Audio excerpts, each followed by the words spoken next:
Assalamualaikum warahmatullahi wabarakatuh. Alhamdulillahi haqqa hamdi nahmaduhu wa nasta'inuhu wa nastaghfiruh wa na'udzu billahi min syururi anfusina wa min sayyiati a'malina may yahdihillahu fala mudilla lahu wa may yudlilhu fala hadiyalah. Asyhadu alla ilaha illallah wa asyhadu anna Muhammadan abduhu wa rasuluh. Allahumma shalli ala Muhammad wa ala ali Muhammad. Subhanaka la ilma lana illa ma 'allamtana innaka antal alimul hakim. Rabbi shrah li sadri wa yassir li amri wahlul 'uqdatam min lisani yafqahu qawli. Amma ba'd. Sugeng rawuh Pak Pardi. Masyaallah. Beliau temannya Pak Tovan nggih saking Masjid Gunung Sempuh. Masjid Jabalur Gunung Sempuh masyaallah nggih. Ngastonipun wonten KUA Gamping nggih Pak nggih.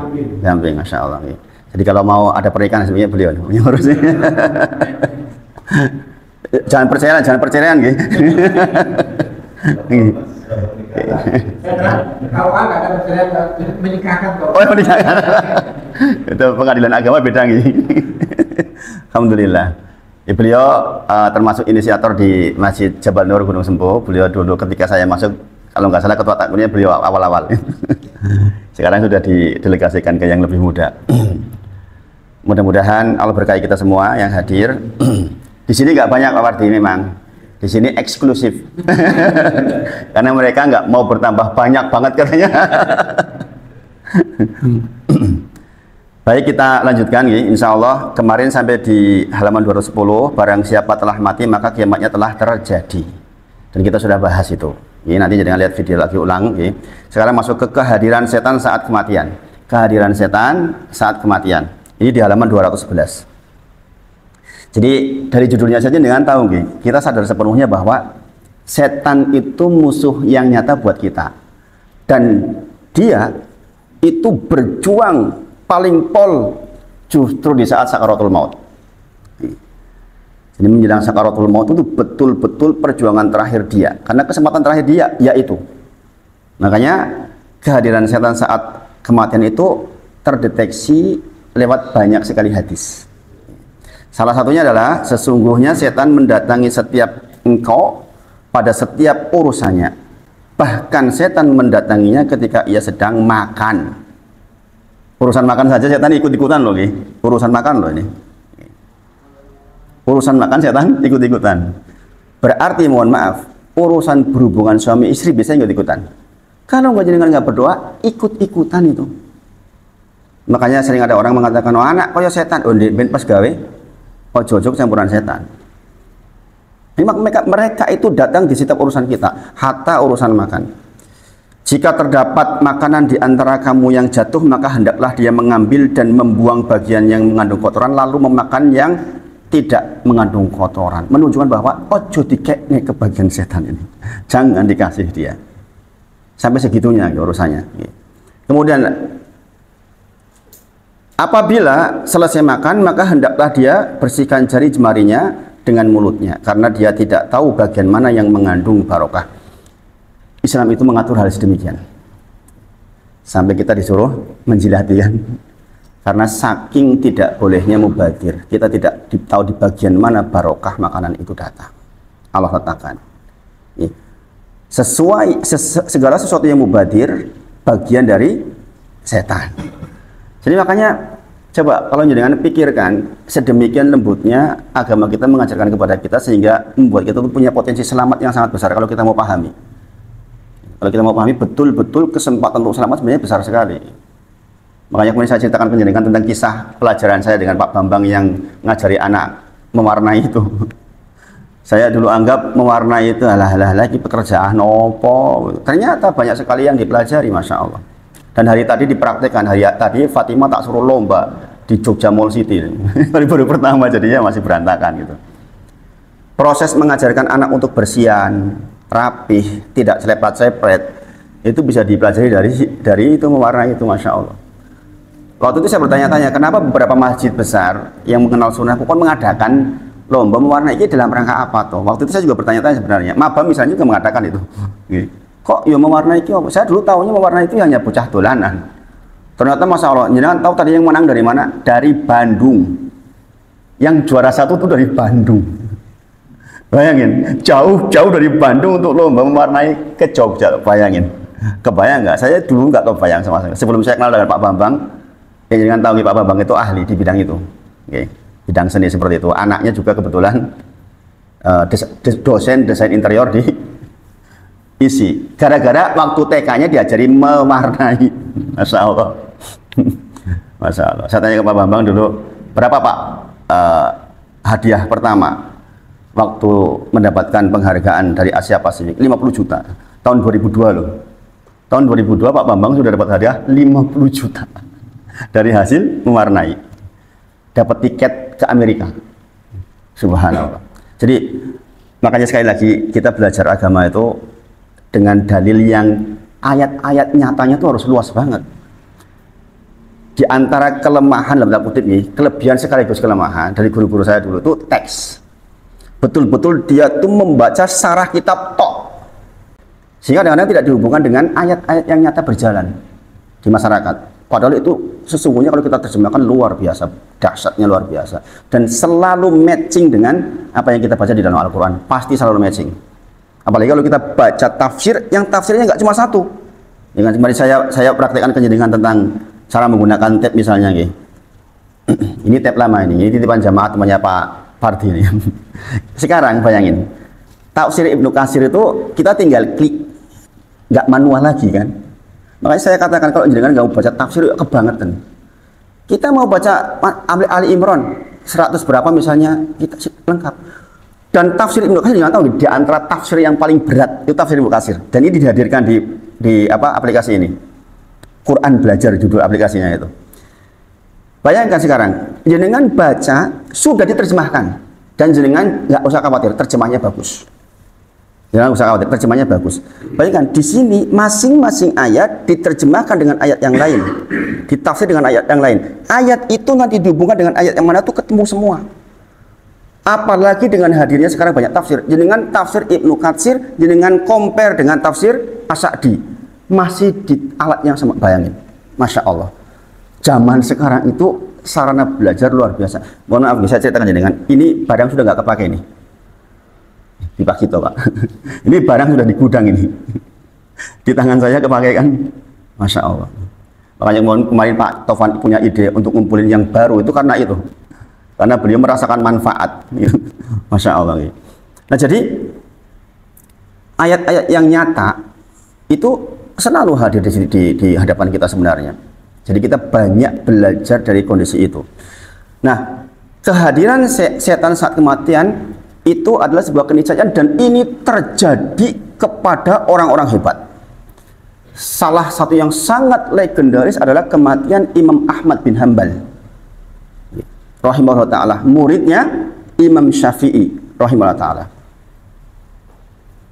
Ini yang belajar banyak hal nih.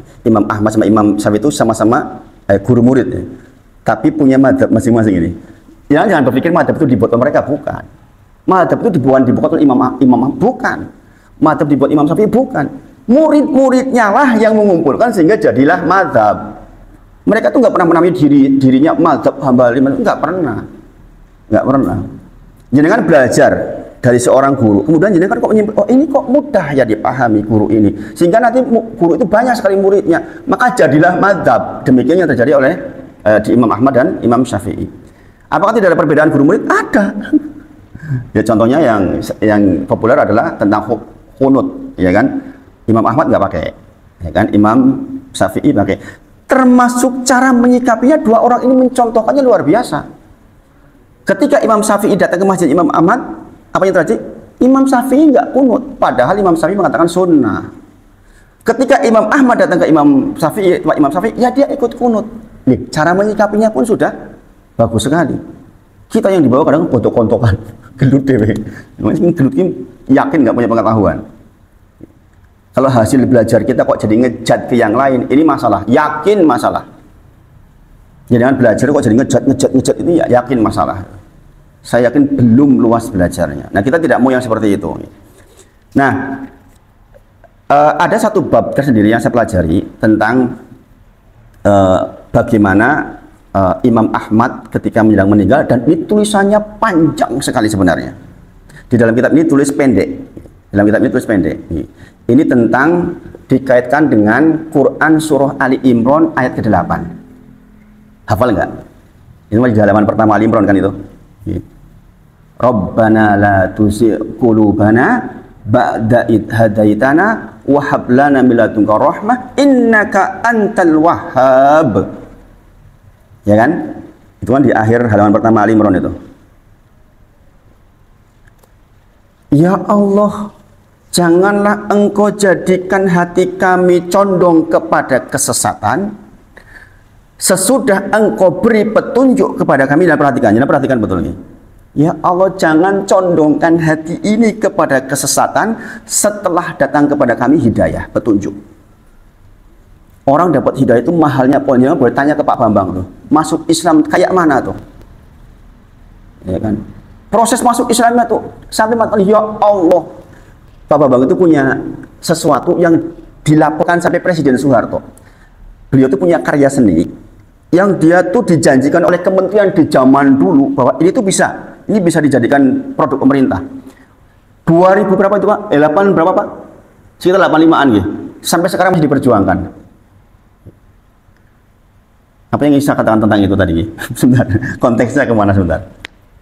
Nanti saya kalau ingat saya sampaikan. Ada maksud dari cerita itu, maksudnya itu. Jadi jangan dicondongkan setelah kita mendapatkan, ya, maksudnya gini, Pak Bambang sangat berharap dari karyanya itu mendapatkan penghargaan dari pemerintah. Meskipun akhirnya dapat penghargaan juga, anaknya dapat apa namanya itu, beasiswa nih Pak, beasiswa dari Pak Harto langsung. Tapi dia belum puas karena karyanya yang seharusnya menjadi karya nasional belum juga ditandatangani.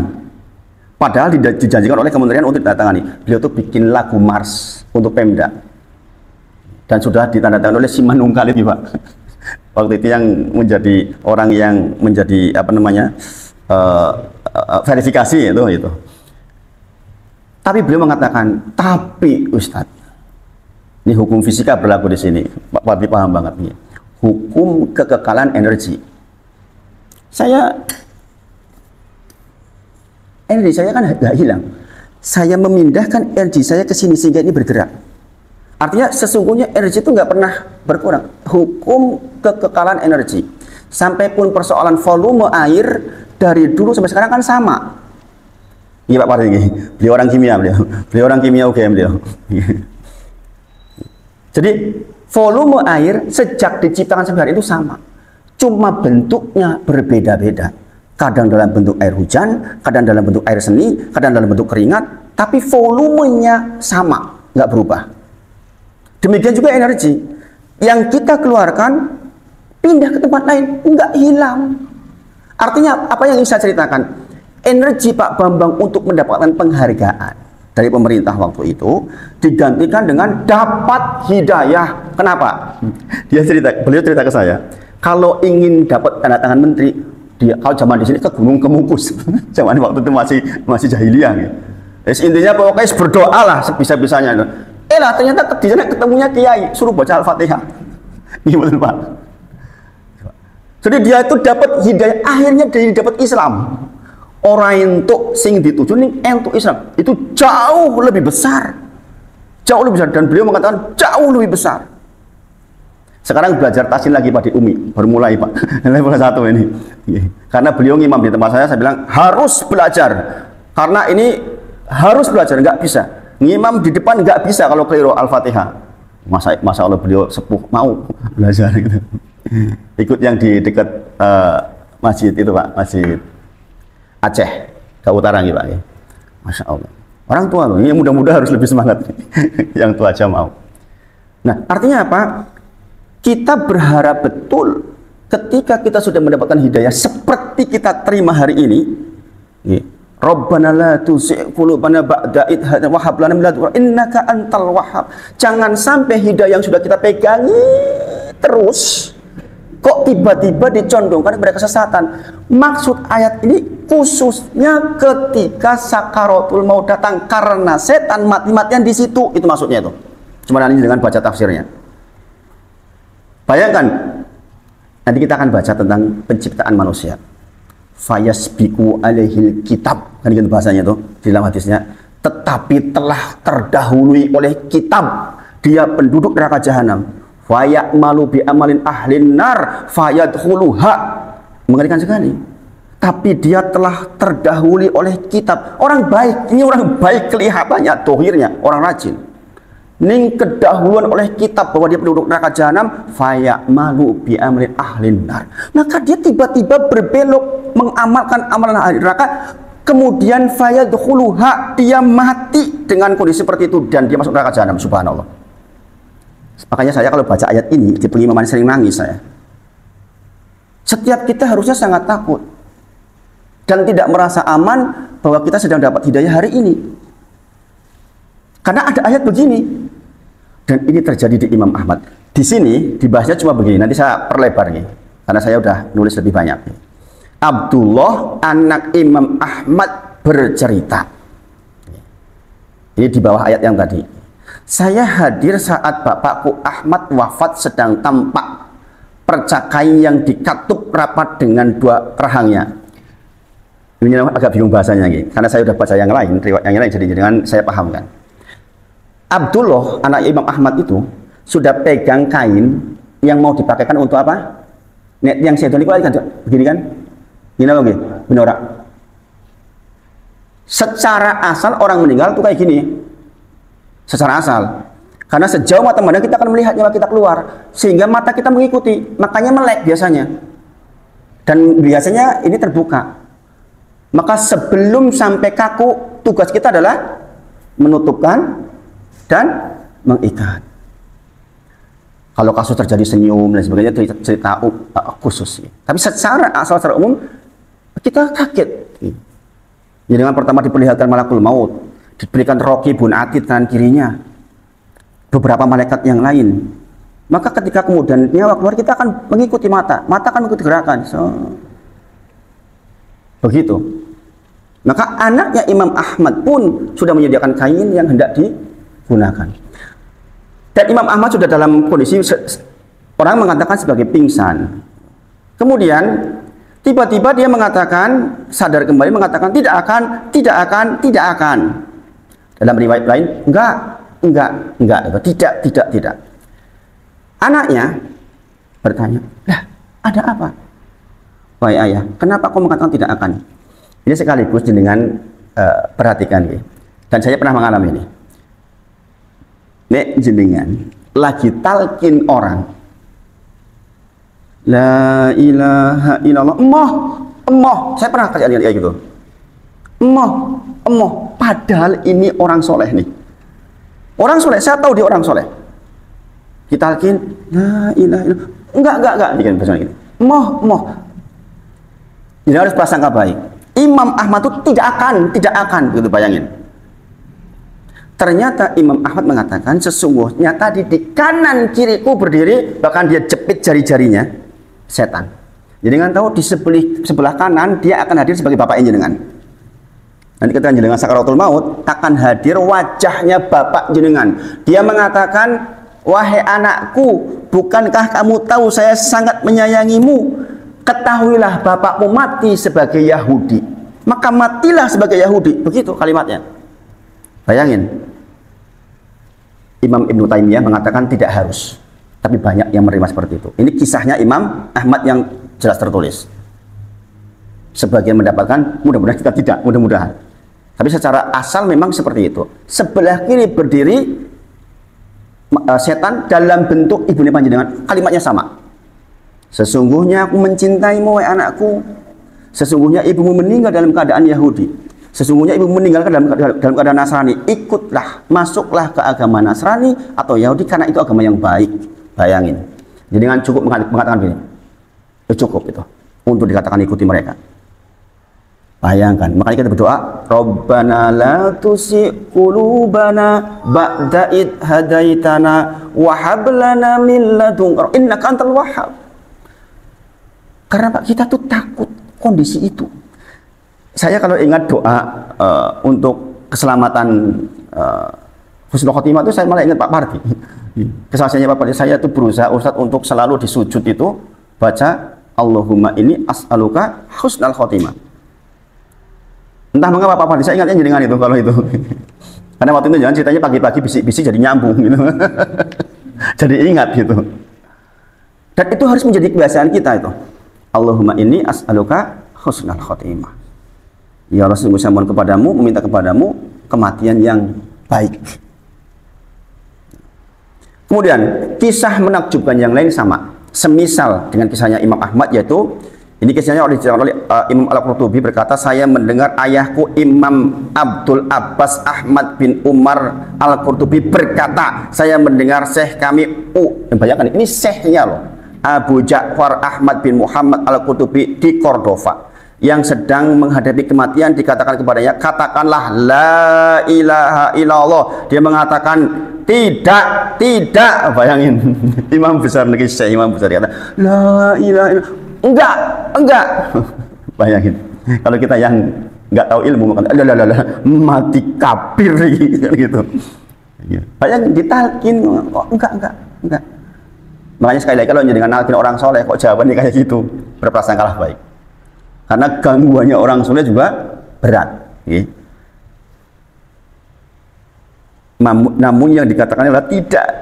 Ketika dia sadar, kami memberitahukan hal ini kepadanya. Dia berkata, dua setan mendatangiku dari sisi kanan dan kiri. Yang satu berkata, matilah dalam keadaan memeluk agama Yahudi, karena ia sebaik-baik agama. Sedang yang lain berkata, matilah dalam keadaan memeluk Nasrani, karena ia sebaik-baik agama. Sementara saya katakan kepadanya, tidak. Paham sekarang ya? Paham ya? Jadi kalau jangan mentalkin orang soleh, kok jawabannya jangan putus asa, talkin lagi aja. Ditalkin lagi aja. Ya saya pernah mengatakan, saya itu berkali-kali nalkin orang dengan berbagai macam kejadian. Yang saya ceritakan terakhir itu yang saya diajak kemarin malam Jumat sama Pak Tono itu, ke Morosepuhnya. Bayangkan saya menghadapi orang sudah 6 bulan nggak bisa ngapa-ngapain. Kalau Pak Pri mungkin tepangi Pak Pri. Biarnya tepang tuh Pak Pri, tepangi. Saya Pak Padu itu begini Pak. La ilaha illallah. Ya gitu dong. Masya Allah. Kita masih punya kesempatan untuk jangan sampai di posisi itu kita baru menyadari. Kalau jenengan punya soal nih, jangan disakiti oleh orang banget, sakitnya banget, entah masalah utang piutang, entah persoalan kalimat, kehormatan. Kok orang yang mau mati susah, maafin dia tuh, karena diantara salah satu yang menghambat sakaratul maut adalah persoalan itu. Makanya mumpung masih sehat, selesaikan. Saya itu bisnis ya. Ada orang yang sangat baik ke saya itu. Salah satunya saya sebut namanya, ini saudara dari Bude. Saya pernah punya keperluan waktu itu. Ini, orang baik nih. Gantian lah, saya juga pernah nolongin. Saya pernah itu kebutuhan dana 100 juta. 100 juta, enggak sedikit loh itu. Enggak pakai hitung-hitungan, ambil bawa 100 juta. Qadarullah saya bangkrut.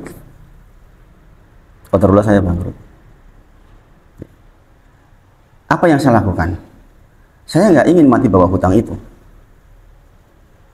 Karena ini persoalan keluarga besar, saya katakan ke morosepuh saya.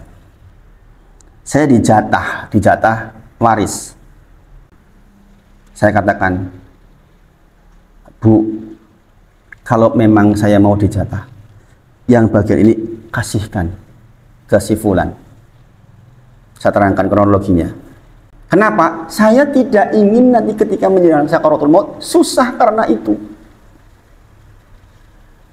Karena persoalan kita dengan orang lain itu nggak cukup dengan istighfar. Harus diselesaikan sekuat kita. Kalau ternyata nggak kuat sampai mati masih punya hutang, mudah-mudahan Allah selesaikan. Ada hadis lain. Yang penting kita nggak tujuan ngemplang jahat, insya Allah yang selesaikan nanti di yaumil akhir. Yang salah itu kalau kita niat ngemplang, memang harus benway, di duit benway, orang tak bayar. Nah ini yang masalah.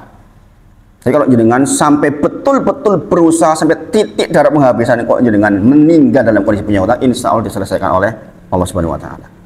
Nah orang-orang meninggal diantaranya itu di kulik-kulik masalahnya itu. Jadi setan itu memberikan ketakutan kepada kita. Makanya kita sudah bahas di bab sebelumnya tentang khauf dan roja, ya kan? Ketika mati maka banyakin rojaknya, ketika sehat banyakin khaufnya. Masih ingat kan? Nek lagi sehat kakean rojak, santai Allah Gusti Allah rahmatnya luas kok. Salat kiri-kiri kok ora apa-apa diampuni. Bahaya. Tapi kalau jenengan sedang sakaratul maut, kata Rasulullah, perbesar rojak. Karena saat itu jenengan dihadirkan rasa takut yang luar biasa yang berlebihan. Diakibatkan jenengan punya dosa-dosa yang banyak. Kita akan diingatkan tentang perzinahan, tentang ini, tentang itu, subhanallah. Maka dia mengatakan masuk Nasrani, selamat. Sudah ada juru selamatnya, itu agama terbaik. Bayangin dalam kondisi kritis seperti itu, kalau kita nggak dapat pertolongan oleh Allah, bagaimana? Maka inilah doa yang kita mintakan kepada Allah. Rabbana la tuzigh qulubana ba'da idh hadaitana wa hab lana min ladunka rahmah innaka antal wahhab. Baca. Jadi itu mengiringi doa Allahumma inni as'aluka husnal khotimah. Itu. Subhanallah. Sambil diminum. Tegang banget, Pak. Kalau di sini tegang Pak Wardi. Kalau di Gunung Sembah agak santai Pak Wardi. Di sini agak tegang gitu. Ya kalau bahas masalah kehidupan setelah kematian santai enggak kebangetan. Gini lagi. Kita memang harus sangat serius. Nah, tetapi ada keterangan dari Imam Ibnu Taimiyah, ini ulama Saudi. Beliau mengatakan kejadian ini tidak harus diterima oleh setiap orang. Mudah-mudahan kita termasuk yang diringankan. Tapi yo mikir sambil mikir, Imam Ahmad itu koyo ngono. Kita siapa? Kita betul-betul berharap betul. Maka doa-doa seperti ini doa-doa yang sangat penting. Maka kemarin kita lihat ya, di antara arti keberkahan menurut Imam Nawawi apa? Keberkahan adalah kita diberi taufik. Bertambahnya umur, diberi taufik sekalian agar umur itu di dalam ketaatan. Itu namanya keberkahan umur. Yo ngopo ditambah umur, ini orang tambah taat. Tambah sedino kok ora tambah, ya ngopo ngapain? Gini Bang, itu definisi keberkahan yang kita bahas kemarin di sarahnya Imam Nawawi rahimahullah taala. Jangan lepas ini. Makanya cirinya jelas. Kalau jenengan kok hatinya menuju ketaatan terus, berkah hidup jenengan. Enggak males, wengi-wengi males. Haruslah dua males, ini masalah. Segera obat itu, masalah besar. Pak Tovan, kemarin Pak Tovan, saya didatangi oleh salah satu big boss, sugih banget Pak, yang saya ceritakan ke jenengan. Yang mobilnya harga 14 miliar itu Pak, dengan penyakit, satu penyakit Pak, penyakit namanya was-was syaiton. Dia wudhu Pak, stres, wudhunya tuh stres. Dia nginjek opo ireng-ireng situ stres, orang sudah sholat, wudhu meneh, wudhu bisa 10 kali bayangin. Saking stresnya, mau minta ngomong berdua itu. Jadi membahas tentang penyakit dirinya, penyakit orang, pada orang subhanallah Pak, wong sugih pol-polan itu.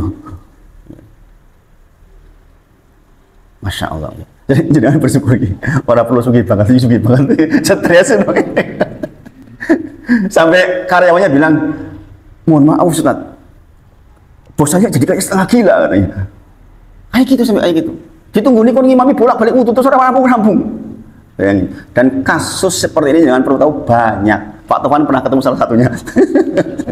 Gimana Tovan ini? Pak siapa namanya? Imam Bukhari. Ini Imam Bukhari loh ini. Dia begitu, subhanallah. Kemudian beliau, Imam Ibnu Taimiyah menyebutkan terkait dengan hal ini, karena waktu itu merupakan waktu yang kritis pada setiap orang. Secara asal tetap walaupun tidak ada kejadian seperti itu, tetap waktu yang kritis. Berdasarkan hadis dari Nabi Muhammad SAW, perbuatan ditentukan perbuatan penutupnya. Innamal a'malu bil khawatim. Yang sering jangan dengarkan kan innamal a'malu binniyat. Padahal amal itu bergantung pada penutupnya. Padahal penutupnya bergantung kepada kebiasaannya. Makanya orang akan dimatikan dengan kebiasaannya. Nek jenengan sering nalkin orang, jenengan akan tahu. Ini beneran terjadi kalau orang senang, maaf, senang dangdutan menjelang mati wis. Pak Mas Jeni jangan cerita sama Pak Dokter Sis itu, yang urajan. Dia sering cerita, kan beliau di rumah sakit sering talkin. Kadang-kadang kayak gitu, nyanyi arep mati. Subhanallah. Arep mati nyanyi. Subhanallah. Karena orang akan dimatikan dengan kebiasaannya. Sesungguhnya seorang hamba terus berbuat dengan amalan ahli surga. Nah ini yang saya sebut terkait dengan, jadi penutup bab ini adalah hadis dari Abdullah bin Mas'ud radhiyallahu anhu. Nah, kita malam ini saya ingin bahas ulang bagian ini karena kita udah berapa tahun yang lalu. Kemarin sudah sempat saya singgung sedikit. Kita perdalam sedikit di bagian ini. Jadi penutup bab bagian setan hadir dalam kematian kita adalah terkait dengan hadis ini. Dan hadis ini hadis yang kita butuh betul-betul berpikir. Dan butuh keimanan yang tebal untuk memahaminya. Dikatakan dengan Abdullah bin Mas'ud radhiyallahu anhu qol. Jadi dengan nanti cari sendiri Abdullah bin Mas'ud itu siapa, sudah pernah kita bahas. Biar jenengan lebih yakin dengan apa yang dibawa. Hadatsana Rasulullah sallallahu alaihi wasallam wa huwa shadiqul masduq. Saya mendengar dari Nabi Muhammad sallallahu alaihi wasallam sementara beliau sallallahu alaihi wasallam adalah shadiqul masduq, orang yang perkataannya benar dan dibenarkan. Kemarin sudah saya singgung. Yo ngopo-ngopo nih kondo Rasulullah kok kata-katanya benar dan dibenarkan. Yo orang kondo koyo ngono kan yo wis benar dan dibenarkan, ya enggak? Ya enggak? Hadis-hadis lain yang enggak ada wa huwa shadiqul masduq, kita mengatakan pasti benar enggak? Pasti benar kan? Tapi khusus hadis ini mengatakan wa huwa shadiqul masduq. Bayangin. Ini bagi orang yang paham hadis kan mikir, enggak tak tambah koyo ngono ngopo. Saya mendengar dari Nabi Muhammad SAW, sementara dia Nabi Muhammad SAW adalah shadiqul masduq, orang yang benar kata-katanya dan dibenarkan kata-katanya. Karena hadis yang mau dibawakan ini hadis yang 1400 tahun yang lalu nek sing kondo wong biasa kondo wong gendeng. Iki wong ngarang-ngarang ngopo toh? Bisa begitu. Kalau sekarang dengan teknologi yang sudah maju ya sesuatu yang ringan. Inna ahadakum yujma'u khalquhu fi batni ummih arba'ina yawma nutfah. Sesungguhnya engkau diciptakan oleh Allah di dalam perut ibumu 40 hari dalam bentuk nutfah, yaitu percampuran antara sperma dan ovum. Ya kan? Kemudian summa yakunu alaqah misla dzalik, kemudian dalam bentuk alaqah, segumpal darah ya. Dalam bentuk seperti itu misla dzalik 40 hari. Misla dalik seperti yang tadi maksudnya. Kemudian summa yakunu mudghah misla dalik, kemudian dalam bentuk segumpal daging misla dalik 40 hari. Summa yursalu ilahil malak, kemudian diutuslah malaikat kepada dia fayanfu fi ruh, kemudian disuruh meniupkan ruh kepada ini. Makanya kalau sudah 120 hari fikihnya berbeda dengan orang yang keguguran sebelum 120 hari. Perlakuannya berbeda karena memang sudah ditiupkan ruh. Kemudian wa yu'maru bi arba'i kalimah, kemudian diperintahkan terhadapnya untuk diberikan 4 kalimat. Bi katsbi rizqihi wa ajalihi wa amalihi wa syaqiyun aw sa'idun. Kemudian dikatakan disuruh tulislah tentang rizkinya, tentang ajalnya, tentang amalnya. Bayangin, jangan pikirin coba. Pak Parti duduk di sini sudah ditulis di Lauh Mahfuz. Tanggal sekian Ahad bakal duduk, udah ditulis. Lihat di pojok pun ditulis Pak Parti. Sudah ditulis loh Pak Parti. Bayangin, Pak Bambang mau duduk di sana, Pak Tulen udah ditulis. Wa amalihi udah ditulis. Wasakiyun ausaitun, nangis kita dengerin ini. Sudah ditentukan akan menjadi orang yang bahagia apa sengsara, maksudnya penduduk surga apa neraka maksudnya nih. Dengan semua ini kita semua sudah ditulis, kita itu penduduk surga atau neraka sudah ditulis. Bayangin. Makanya orang-orang ateis bertanya kepada Zakir Naik, Gusti Allahmu kuwi lho kejemen kan ya wis ngerti to ujung-ujungnya kok dadak digawe. Bayangin orang ateis pertanyaannya gitu, dadak digawe ngopo kok kejemen Gusti Allah kuwi, kan udah tahu ujung-ujungnya pada neraka jahanam kok yo digawe mbok rasa digawe kok kejemen. Bayangin itu kalau dibahas berapa sesi itu, saya nggak akan bahas itu, jadi jangan kena subhat gitu. Jangan kena subhat gitu. Karena itu pengetahuan yang bisa diurai sebenarnya. Pembahasan kita tidak sedang di situ. Tapi bahwa ada pertanyaan itu ya. Jangan kaget kalau misalnya di luar ada pertanyaan, oh Gusti Allah mungil. Kan mesti ngerti neraka surga udah tak tiga, merasa tiga.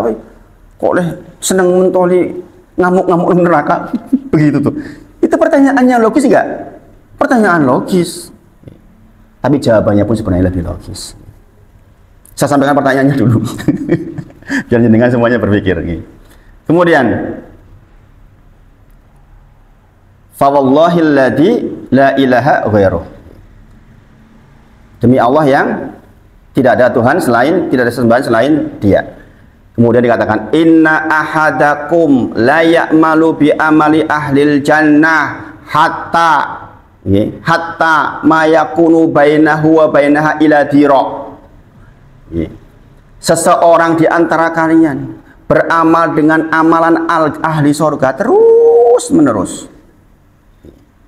hatta sampai jaraknya antara dia dengan surga ila dira, tinggal sejengkal waktu itu cerak banget maring surga. Orang mengatakan, wah nek kayak penduduk surga cetok. Apian, sedekahan, kaji, ini api kabeh. Sehingga orang mengatakan jarak dia antara surga itu tinggal sejengkal. Cek lebung surga. Fayasbiqu alaihil kitab. Tetapi dia terdahului oleh kitab. Maksudnya wis ditulis di kitab iki lho mau sing papat iku mau. Iki lho si fulan neraka, itu loh maksudnya. Paham enggak? Paham? Tadi kan disuruh tulis 4.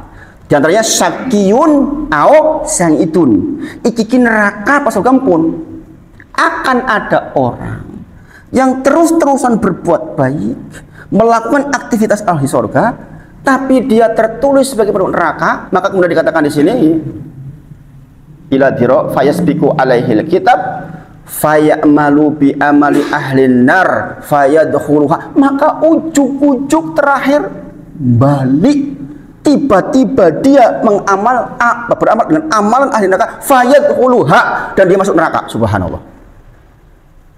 Subhanallah. Ini saya lompat dulu ke belakang biar jenengan nggak stressing. Orang-orang seperti ini adalah orang-orang yang hatinya nggak jujur. Sesungguhnya dia beramal itu bukan karena Allah. Makanya jenengan selalu tanyakan, sholat saya karena Allah bukan sih? Jangan tanyakan, itu pertanyaan yang harus jenengan sungguh-sungguh bisa jawab secara jujur. Jenengan harus jujur betul. Saya karena apa? Saya cari itu Allah atau bukan? Kalau enggak, nanti dibuka oleh Allah di akhir seperti itu. Dan salah satu kisah yang sangat menakjubkan adalah ketika Rasul menyebutkan dia penduduk neraka. Sahabat bingung, dia ini orang yang dikenal sebagai ahli perang luar biasa. Tiba-tiba dikatakan penduduk neraka. Sahabat satu orang mengikuti.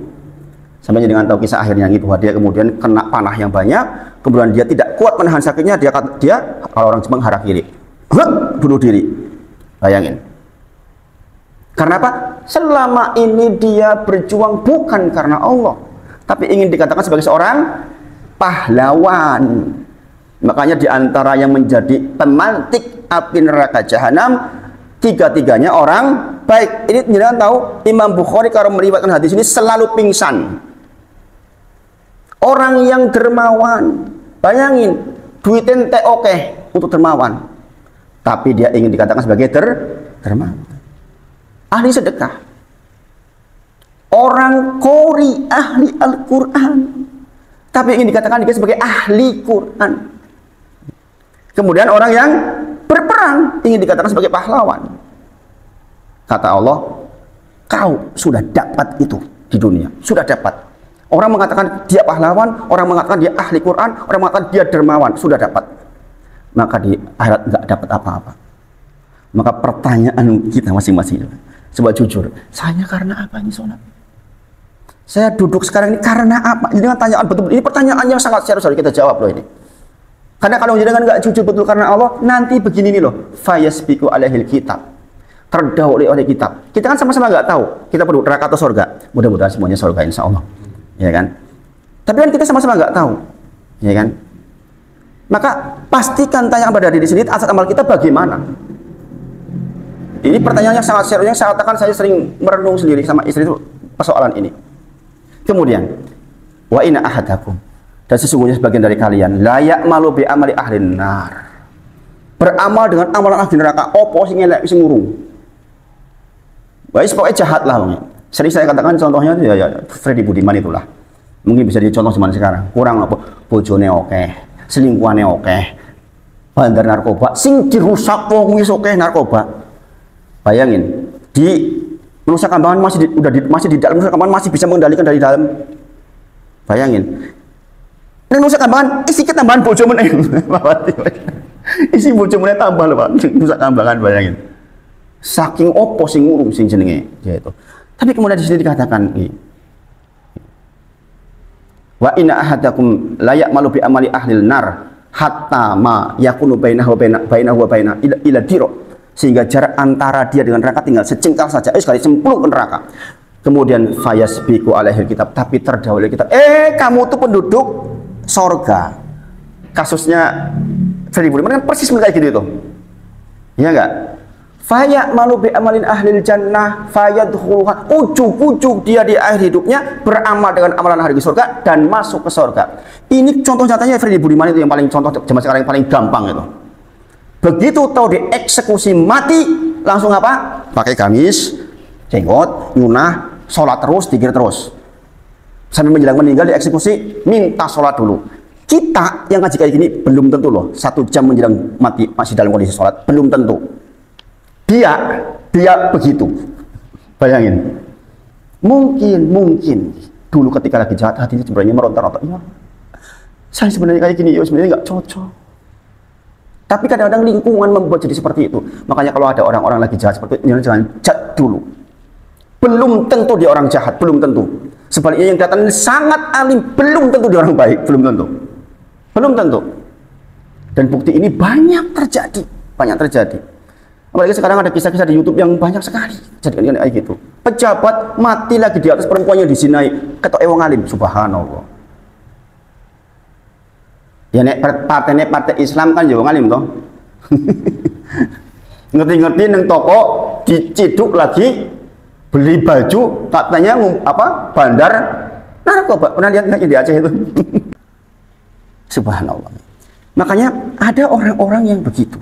Nah, sekarang kita bertanya pada diri kita masing-masing pada situasi itu. Sekali lagi jangan stres nih, dengar ini jangan stres. Jangan perhatikan akhir hadisnya, bahwa ternyata orang untuk dimasukkan menjadi penduduk surga itu harus dirubah menjadi baik dulu. Paham ya? Sing elek we supaya masuk surga itu dia beramal baik dulu. Berarti intisarinya kita bertahan di dalam ketaatan, itulah kembali ke keberkahan atas umur kita.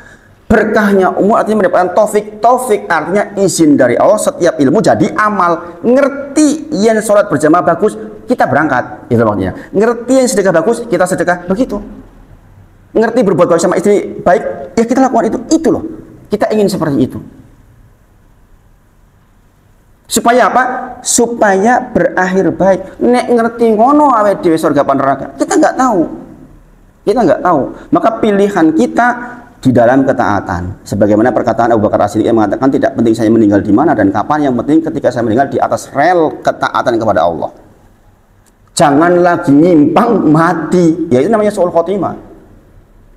Lagi lurus meninggal. Dan sekarang kan terekam kan, orang lagi baca Quran meninggal. Lagi baca kalimat tauhid wa ilakum ilahu wahid gitu. Ada kan itu ibu-ibu itu lagi baca kayak gitu meninggal. Bayangin. Ning yo ada sing lagi cek nang panggung. Ada enggak di YouTube? Ada kan, subhanallah. Kita tuh zaman sekarang itu dipampang dengan sangat. Ini saya katakan ayat-ayat Allah itu berjalan dengan sangat nyata zaman sekarang itu. Nek nganti kita nggak dapat pelajaran yuk kebangetan. Nah ini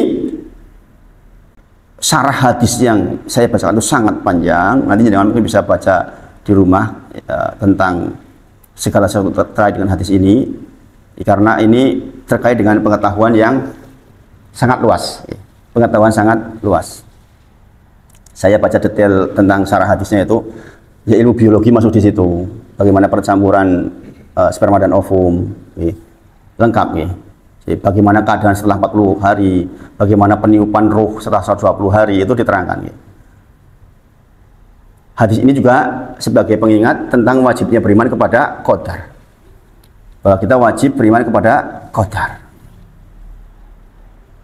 Allah mentakdirkan segala sesuatu sebelum 50.000 tahun sebelum penciptaan langit dan bumi. Rasulullah bersabda, Allah telah mencatat seluruh takdir makhluk 50.000 tahun sebelum Allah menciptakan langit dan bumi. Sahih. Ya. Kemudian di alam rahim, Allah Ta'ala pun memerintahkan malaikat untuk mencatat kembali 4 kalimat, yaitu rizki, ajal, amal, sengsara, atau bahagia.